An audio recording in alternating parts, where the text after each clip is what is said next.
Senhor Jesus, Pai de misericórdia, nos ajuda a continuar a nossa caminhada evolutiva com o Teu amparo e o Teu amor, que possamos trilhar sempre os Seus caminhos e os Seus ensinamentos e colocar em prática para encontrar a Tua luz.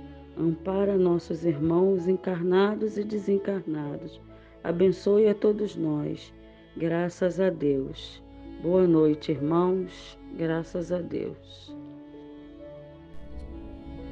Meus irmãos caravaneiros, boa noite. Agradecendo a nossa irmã Regina Célia pela sua oração de abertura dos nossos estudos na noite de hoje. Vamos estudar hoje o Livro dos Espíritos, segunda parte. O capítulo é do mundo espírita, o mundo dos espíritos.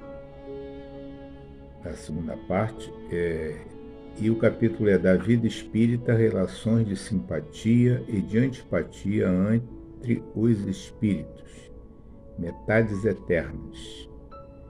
Questões 298 a 303. Vamos então ao nosso estudo, amparados pelos nossos amigos da espiritualidade, nesses momentos em que nós nos aproximamos mais do Evangelho de Jesus, do Consolador, e vamos aproveitar, todas essas lições que nos chegam para que nós possamos raciocinar melhor sobre as nossas disposições de tomarmos o caminho da evolução.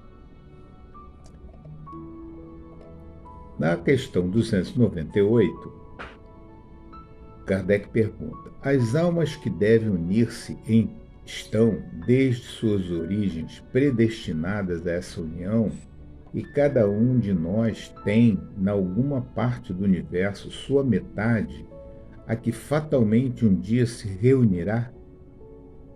Então Kardec está falando da questão das que nós chamamos de almas gêmeas, ou seja, o espírito foi criado, mas ele tem uma metade dele. Então, os espíritos respondem da seguinte maneira: não há união particular e fatal de duas almas.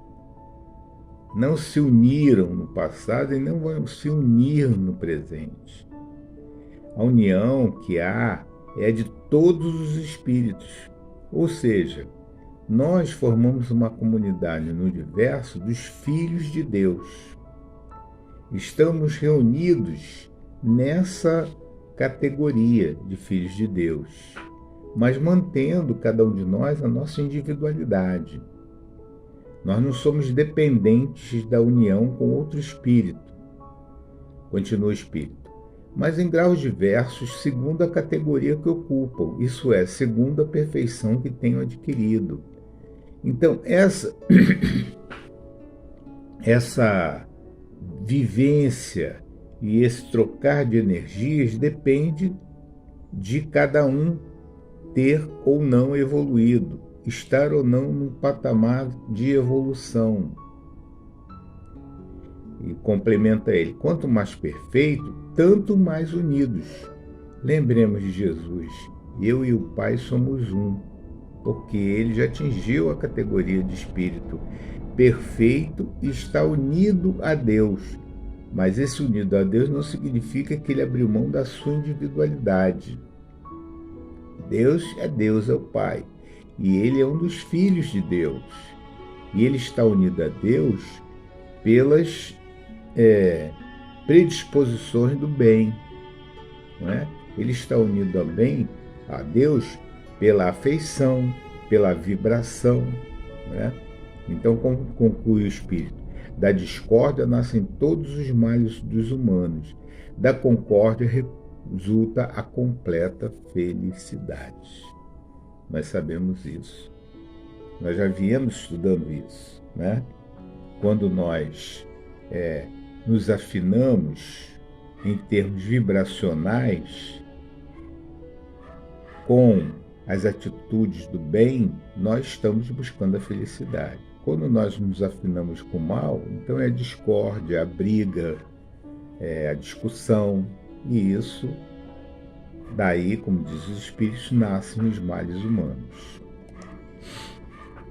Miranês, lá no volume 7, comentando essa questão, diz: até chegar à pureza espiritual, é claro que temos necessidade de estarmos unidos por sentimentos mais profundos a determinada alma que nos ajuda e nos sustenta a própria vida.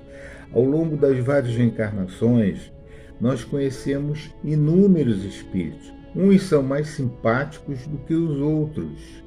Outros não nos são simpáticos, mas o serão mais à frente, na medida que nós evoluirmos.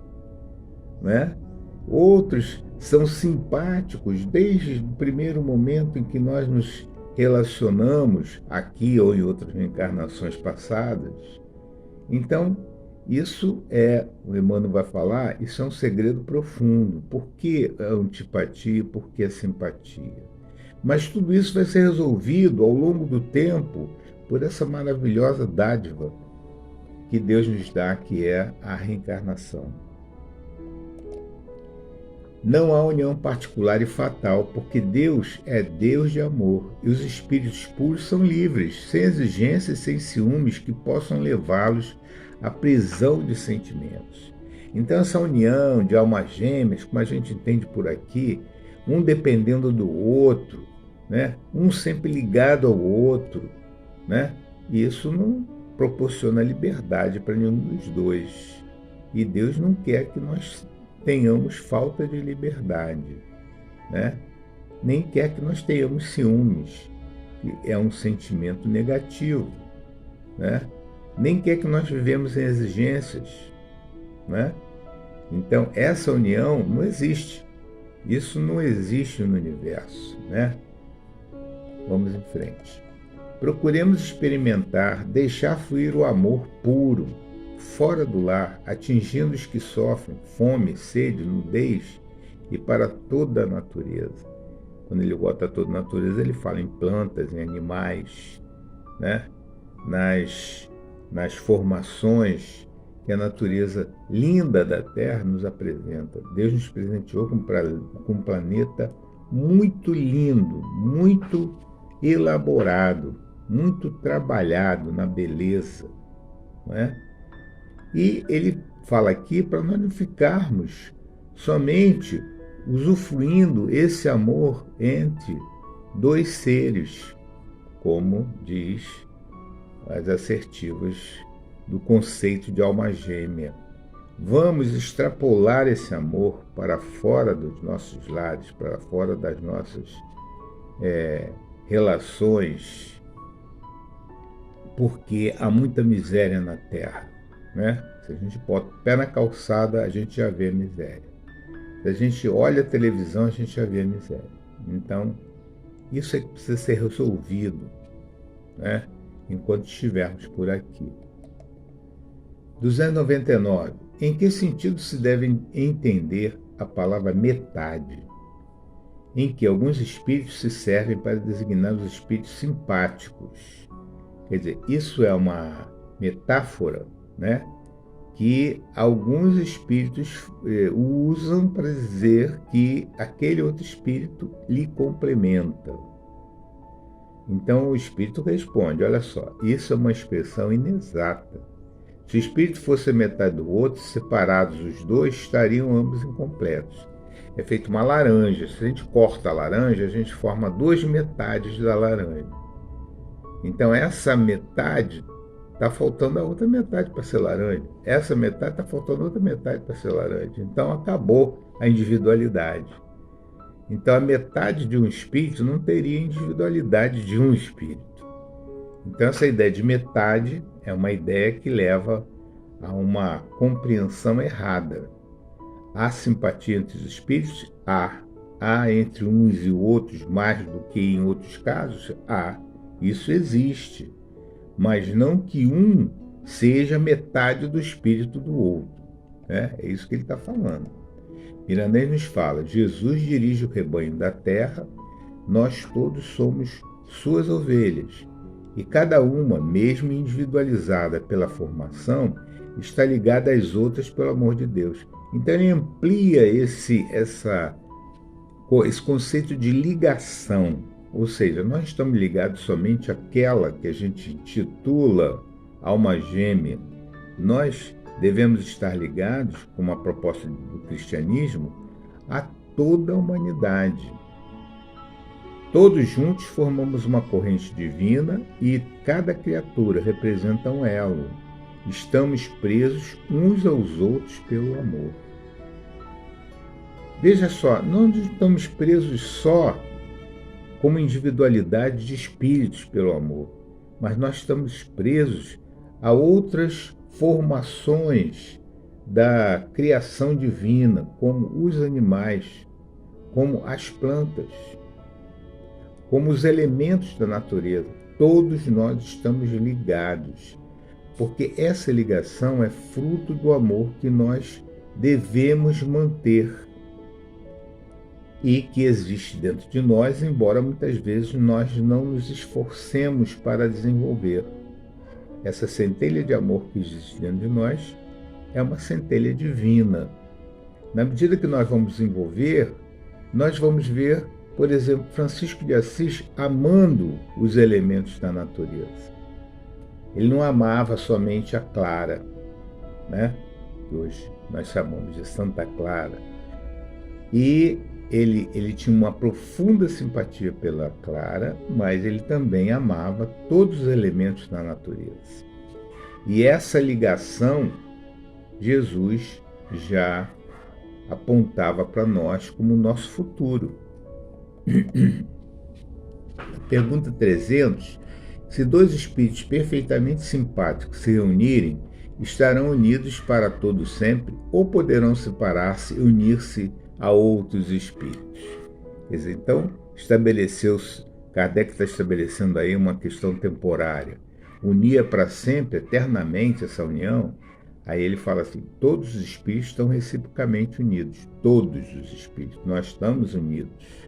Até com aqueles que a gente pode considerar como adversários, né? Até aqueles que nós podemos considerar contra nós. Olha, nós estamos unidos, né? Reciprocamente. Nós podemos estar com alguns probleminhas agora, mas no futuro esses problemas não existirão mais. No futuro nós vamos olhar para trás, como eu fui bobinho com aquela situação, né? Falo dos que atingiram a perfeição lá na frente. Aqui embaixo, nas esferas inferiores, desde que o espírito se eleva, já não simpatiza como dantes com os que ficaram abaixo. E Milanês vai mais à frente nos dar um exemplo, né, sobre isso. A elevação de um espírito e o outro ficou a reboque, ou seja, o outro não acompanhou aquela evolução. Então aquela vibração vai diminuindo entre esses espíritos simpáticos, que não deixam de ser simpáticos, mas a vibração não será mais a mesma. Pode esse espírito, depois que ficou mais abaixo, evoluir, né? E mais à frente, então, essa vibração se coadunar melhor. 301. Dois espíritos simpáticos são complemento um do outro, ou a simpatia entre eles existente é resultado de identidade perfeita. Ele fala assim, a simpatia que atrai um espírito para o outro resulta da perfeita concordância de seus pendores e instintos, concordância daquilo que nós queremos, concordância daquilo que nós aceitamos como certo, né? E instintos também, né? Se um tivesse que complementar o outro, perderia a sua individualidade. Então, toda hora o Espírito está falando nessa questão da individualidade. Nós não podemos perder a nossa individualidade. Temos espíritos simpáticos, sim, mas cada um realizando a sua trajetória evolutiva. Aí Milanês vem e fala, toda afeição vem de condicionamentos iguais, de vibrações idênticas, de comportamentos análogos, que com o tempo podem deixar de existir entre dois espíritos, devido às mudanças que se processam no íntimo de cada um. E essas mudanças que se processam no íntimo de cada um vai ocasionando mudanças ao longo da vida, né? A 302. A identidade necessária à existência da simpatia perfeita. Perfeito, simpatia perfeita. Apenas consiste na analogia de pensamentos e sentimentos ou também na universidade dos conhecimentos adquiridos. Olha só, ele está falando assim: eu tenho uma simpatia por um determinado espírito. Vejam, é só pelo que eu sinto ou pelo conhecimento que eu já adquiri e que ele ou ela também já adquiriu? Então a pergunta é respondida da seguinte maneira: na igualdade de graus de evolução. Porque o grau de evolução se dá a nível de sentimento e se dá a nível de conhecimento.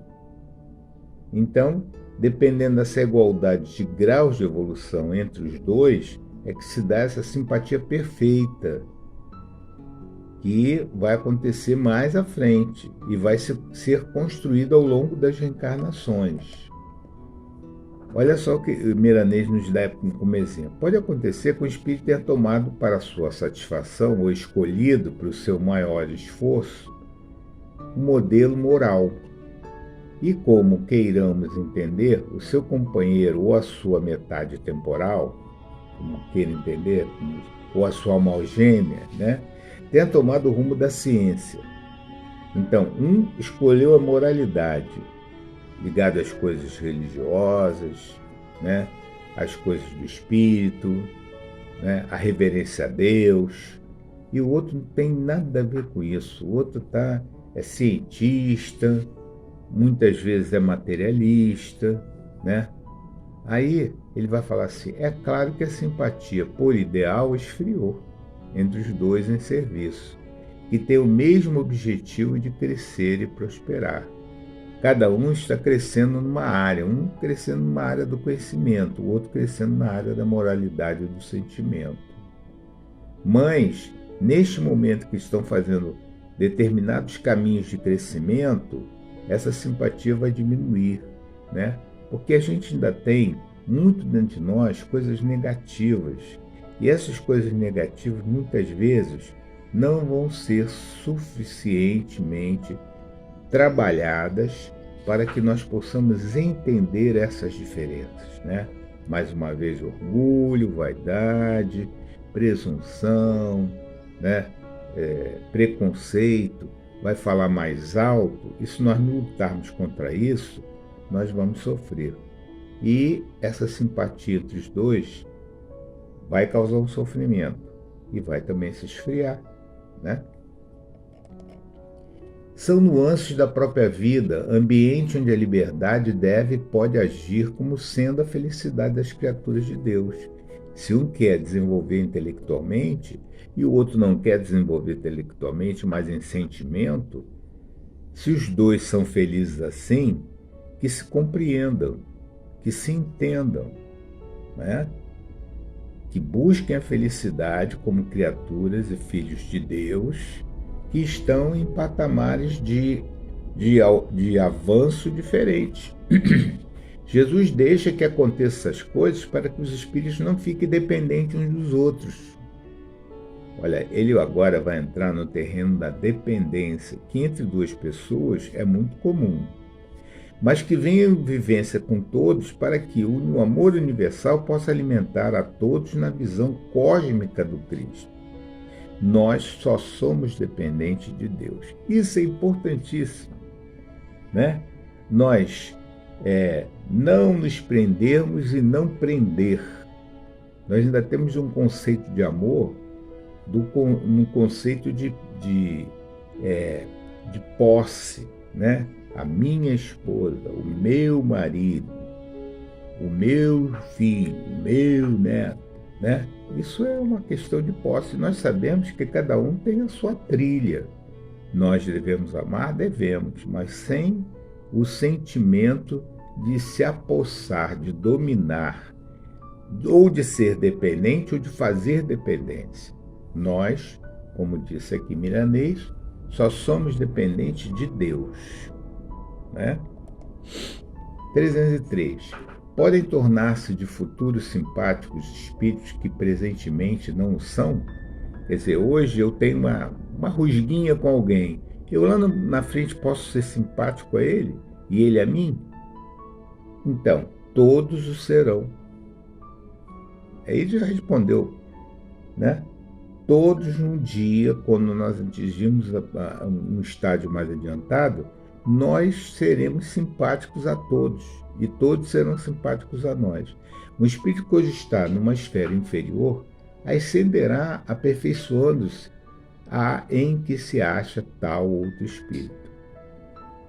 E ainda mais depressa se dará o encontro dos dois, se o mais elevado, por suportar mal as provas, a que esteja submetido, permanecer estacionário, né? Então, veja, nós podemos suportar bem ou mal as provas. Isso acarretará um maior ou menor desenvolvimento, né? Mas um dia nós chegaremos ao mesmo patamar, porque essa é a lei do progresso. E ela está se dando, dentro ou fora da pandemia, dentro ou fora da reencarnação, as leis divinas estão operando. Não depende de eventos temporários. Os eventos temporários são para nos aperfeiçoar. Os eventos temporários também acontecem subordinados às leis divinas, né? Então, um dia nós vamos nos encontrar, mesmo que hoje nós tenhamos algumas diferenças. E é assim que a gente tem que raciocinar. Isso é uma maravilha que o Consolador traz para a gente, né? Nós não estamos condenados à imperfeição eternamente. Nós estamos condenados à perfeição. Nós estamos caminhando para a perfeição. 303. Podem deixar de ser simpático um ou outro espíritos que já o sejam? Certamente, se um deles for preguiçoso. Se um deles se negar a evoluir e o outro evoluiu, né? Então, essa simpatia vai, como ele já falou aí na frente, vai esfriar um pouco, né? As mudanças das condições de simpatia nas esferas espirituais são sem limites, como muda a simpatia e a antipatia, né? Na erraticidade, onde a gente tem um maior discernimento das nossas possibilidades, do nosso avanço e dos nossos estacionamentos, já que não há retrocesso. Se o mundo exterior sofre periódicas mudanças em toda a sua estrutura, de forma e mesmo na sua intimidade, quanto mais o espírito, se ele se encontra em variações permanentes. Nós estamos evoluindo. Isso significa transformar-se, passar de uma situação negativa para uma situação positiva. Isso é evolução. Isso acontece até com o nosso planeta. Essa casquinha que nós temos vivendo aqui em cima, que é quase igual uma casca de ovo, ela pode se quebrar a qualquer momento, porque o planeta também está evoluindo, ele está assentando as suas camadas, ele está esfriando o seu interior. Então, o próprio planeta, que é uma formação material, está se transformando, né? Você já pensou o que será da sua casa daqui a 300 anos? Não existirá mais sua casa. Esse material que forma a sua casa não resistirá a 300 anos, né? E nós vamos ver que tudo é impermanente, né? Como nos dizia Defoe, tudo muda, tudo se transforma. Nós estamos nos transformando. Então, o simpático de hoje pode não ser tão simpático amanhã. E o antipático de hoje pode ser o simpático de amanhã. É bom que se observe uma família unida por certos laços de amizade quando se divide para formar outras famílias. Os laços se enfraquecem e se comparando com o que eram, porque a formação de novos lares traz compromissos novos e redobradas atenções. Então, quem tem filhas, filhos e netos sabe muito bem disso. Talvez, pelo nosso sentimento de posse, nós queremos que todos fiquem embaixo da nossa asinha, né? Fique abrigados pelo nosso amor, mas na realidade nós sabemos que as estradas de evolução são diferentes. O filho ou a filha sai e vai formar novo lar, como nós fizemos também. Né? A gente esqueceu que a gente também já fez isso. E essa nova formação de lar traz outros elementos, outros espíritos que muitas vezes até nem coadunam com aquilo que nós estamos pensando. Mas isso é um erro? Não. Isso é a misericórdia divina nos dando oportunidade de ampliarmos as nossas forças amorosas, né? E não lutarmos contra elas. Na realidade, nós estamos evoluindo, como cada família e cada lar também está evoluindo. Casais simpáticos na Terra. Esses casais que são muito unidos, né? A única amargura deles é que, limpando a alegria, é a perspectiva de uma nova separação pela morte. A perspectiva é essa que a luz da nova revelação veio dissipar, descerrando para todos os espíritos amantes do bem e da verdade os horizontes eternos. Ou seja, o Espiritismo veio nos dizer que a morte não existe, que o amor não morre, que o amor continua depois da nossa morte, se um dos parceiros viajou anteriormente. É só uma questão temporal, né? Certamente que espíritos que não foram simpáticos no passado podem ser no futuro, dependendo da analogia de sentimentos do complexo da vida. Bem como pode acontecer que espíritos que são simpáticos deixem de sentir essa simpatia pelas mudanças de ideias, posições sociais e mesmo mudanças de todas as suas estruturas mentais. Nós mudamos, o mundo muda, a natureza avança e nós temos que ter essa perspectiva, né? De sair dessa lerdeza, de sairmos dessa situação de letargia. Nós temos que trabalhar com a ideia de evolução e aplacar dentro de nós esses sentimentos de posse que nós temos com relação às pessoas que nos cercam. Entretanto, nunca deixem de cumprir seus deveres ante a consciência e seus compromissos assumidos. Lembremos Paulo em Efésios que diz: assim devem os maridos amar suas próprias mulheres, como a seus próprios corpos. Quem ama sua mulher, ama-se a si mesmo. A diferença de evolução ou de avanço intelectual ou moral não deve abalar esse amor que nós devemos ter dentro do consórcio matrimonial, né? Nós devemos fortalecer através da paciência, através da afeição, né? Sempre procurando os melhores pontos de cada um, né? E trabalharmos os piores pontos em nós, porque essa é a nossa função, a nossa melhoria. Nós não vamos convencer ninguém a se melhorar, se a pessoa não quer se melhorar, mas nós podemos fazer esse trabalho de melhoria com nós próprios.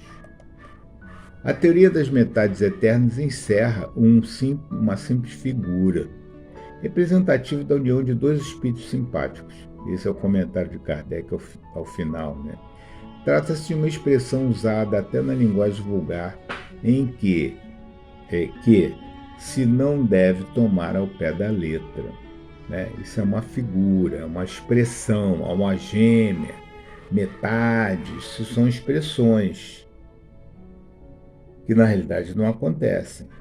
Não pertence de certo a uma ordem elevada dos espíritos que empregam.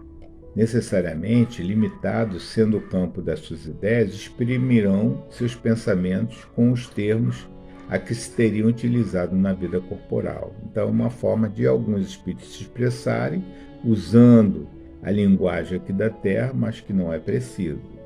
Não se deve, pois, aceitar a ideia de sermos criados um para o outro. Dois espíritos têm fatalmente de se unir um dia na eternidade, depois de haver estado separados por tempo mais ou menos longo. Para todos nós, O primeiro instante da criação do ser está mergulhado numa suave mistério, diz Emmanuel lá em Consolador. Assim como também a atração profunda e inexplicável que arrasta uma alma para outra, no Instituto dos Trabalhos, das experiências e das provas do caminho no infinito do bem, do tempo. Veja, Emmanuel está falando que isso nós ainda vamos entender melhor. Por que a simpatia? Né? Por que a atração? Né? Ele coloca isso, mergulho, é um mistério suave. Ele fala isso. Né? Emmanuel ainda diz, o amor das almas gêmeas não pode efetuar semelhante restrição ao amor universal. Porquanto, atingindo a culminância evolutiva, todas as expressões afetivas se irmanam na conquista do amor divino. Lá na frente, todos serão almas gêmeas uns dos outros, entre parênteses. Né? O amor das almas gêmeas, em suma, é aquele que o Espírito um dia sentirá pela humanidade inteira. Separadas ou unidas das experiências do mundo, as almas irmãs caminham ansiosas pela união e pela harmonia suprema, até que se integre ao plano espiritual, onde se reúne para sempre na mais sublime expressão do amor divino. Richard Simonetti diz que essa questão de alma gêmea, de afinidade, é muito comum nos jovens iniciando na arte de amar, né? Aí eles vão procurando a sua metade, né? Pessoas imaturas, sonhadoras e fantasistas mantêm o sentimento de amor dentro do padrão lúdico, vivendo em busca de sua alma gêmea, a fim de completar com se os indivíduos fossem metais aguardando a outra parte. Isso é uma afirmação de Joana de Anjos sobre essa questão errônea da alma gêmea. Né? Quando surgem os problemas, a suposta alma gêmea passa a ser uma algema. Muito interessante essa metáfora. Cerceada, se sente em sua liberdade, frustrada nas suas aspirações. Né? Aí o casamento já está em desenvolvimento, com um boleto para pagar, aquela coisa toda. Né? Há espíritos que conseguem uma convivência fraterna com empenho por ajustarem-se às leis divinas, superando seus desajustes íntimos, suas deficiências e fragilidades. Então a questão é conosco. Nós temos que superar essas questões, né? Para viver em felicidade. A felicidade, por sua vez, não repousa em alguém, no que possa nos oferecer ou fazer, mas essencialmente nos valores que conseguimos desenvolver em nós mesmos e em nosso universo interior. A felicidade não está fora de nós. É isso que Jonathan está nos falando. Desejando-se a alma gêmea, intimamente anelar-se por encontrar alguém disposto a servir, estando sempre presente nas necessidades, sem pensar-se na retribuição e nos cuidados que devem ser mantidos. Lá em Há 2000 anos, para nós terminarmos, Lívia cantava em voz apagada e mansa, qual cotovia abandonada, fazendo soar levemente as cordas harmônicas de uma lira das suas lembranças mais queridas. Alma gêmea de minha alma, flor de luz da minha vida, sublime estrela caída das belezas de amplidão. Quando eu errava no mundo, triste só no meu caminho, chegaste devagarinho e encheste o coração. Vinhas da bênção das flores, da divina claridade, tecei-me a felicidade em sorrisos de esplendor. És meu tesouro infinito, juro-te eterna aliança, porque sou tua esperança, como és todo o meu amor. Alma gêmea de minha alma, e se eu te perder um dia, serei tua escura agonia da saudade dos seus véus. Se um dia me abandonares, luz eterna dos meus amores, hei de esperar-te entre flores na claridade dos céus. Emmanuel escreveu isso há 2000 anos. A personagem Publio Lentos, que hoje é Emmanuel, chorava comovido ouvindo as notas argentinas que abafavam o ambiente restrito do quarto. Seria homenageado e entregaria a Lívia as honrarias do dia seguinte. Não deu tempo. Lívia desencarna por participar de uma reunião nas catacumbas para ouvir João Cleófas. Que a paz de Jesus esteja com todos nós. Vamos orar. Senhor Jesus, Obrigado, Mestre, por essas lições que nos orientam na nossa evolução. Que nós possamos aproveitá-las no nosso dia a dia. Neste momento, nessa ambientação de paz que Tu nos oferece, queremos transferir para os nossos irmãos em apuros, com doenças, com imperfeições, como nós também a temos, e que nós sejamos, Senhor, todos nós, em toda a humanidade, abençoados pela Sua luz e pelo Seu amor. Que nós possamos, em Teu nome, em nome dos amigos que nos assistiram na noite de hoje, e acima de tudo, em nome de Deus, darmos por encerrada a nossa reunião. Que Jesus permaneça em cada um dos seus lares e que nós possamos aproveitar essas lições para crescer. Que a paz de Jesus esteja conosco.